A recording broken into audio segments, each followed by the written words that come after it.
Electrostatic का एक और सिंपल सा क्वेश्चन जो जेईई मेंस 2025 में पूछा गया था। कुछ सिंपल से फॉर्मूले आपको याद करने हैं और इस तरीके के क्वेश्चन आराम से बन जाएंगे। तो क्वेश्चन को पहले पढ़ लीजिए, समझ लीजिए, फिर क्वेश्चन को सॉल्व करते हैं। तो क्वेश्चन में हमारे पास बोला गया है कि हमारे पास दो चार्जेस है Q1 एंड Q2, एक है 7 माइक्रोकूलम का चार्ज और दूसरा है -4 माइक्रोकूलम का चार्ज। हमारे पास उनकी पोजीशंस दी गई हैं। जो Q1 है दैट इज -7,00 पे ये लोकेटेड है और Q2 जो है 7,00 पे है। ठीक है, हमें इन दोनों के बीच का जो इलेक्ट्रोस्टैटिक पोटेंशियल एनर्जी फाइंड करना है।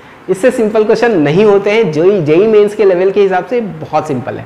ठीक है, बस दो फॉर्मूलेज याद रखो, क्वेश्चन खत्म।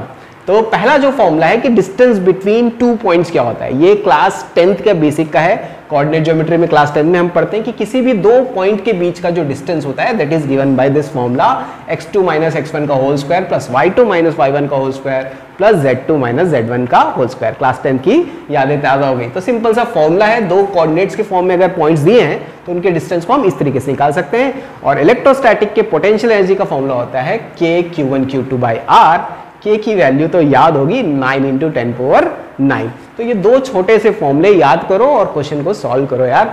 तो अब इसमें हम पहले देखिए कोऑर्डिनेट्स दे दिए, -700 that is x1 y1 z1 दे दिया है, x2 y2 z2 दे दिया है। अप्लाई करो फॉर्मूला और ये मिल जाएगा आपको 14। ठीक है, ये तो बताने की जरूरत नहीं होगी। हाँ, बस याद रखेंगे कि यूनिट जो है सेंटीमीटर में, तो सेंटीमीटर का ध्यान रखना है क्योंकि बाद में कन्वर्शन लगेगा।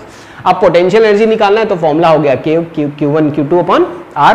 वैल्यूज अगेन सब्स्टिट्यूट कर दो। थोड़ा सा ये इसमें पावर आवर के कैलकुलेशंस रहते हैं भाई, उतना तो करना पड़ेगा। नाउ यहाँ पे देखो ये 7 2 चला गया, ये 2 यहाँ से 2 2 चला जाएगा, 9 2 हो जाएगा 18। माइनस का साइन ध्यान रखना है। पोटेंशियल एनर्जी निकालते समय हम माइनस लेते हैं। इलेक्ट्रिक फील्ड निकालते समय या फोर्स निकालते समय हम माइनस कंसिडर नहीं कर सकते हैं, बट जब हम पोटेंशियल एनर्जी निकालते हैं तो माइनस को कंसीडर करना चाहिए। Basics of electrostatic. अब पावर को देखोगे तो ये ऊपर जाएगा तो ये हो जाएगा प्लस, तो 10⁻11 और ये हो जाएगा 10⁻12। कैलकुलेट करो 10⁻1, माइनस को अगर आप स्टैंडर्ड फॉर्म में लिखोगे तो 1.8 जूल। बताओ सिंपल है कि नहीं? तो बहुत सिंपल है। फॉर्मूला है k Q1 Q2 by R potential energy.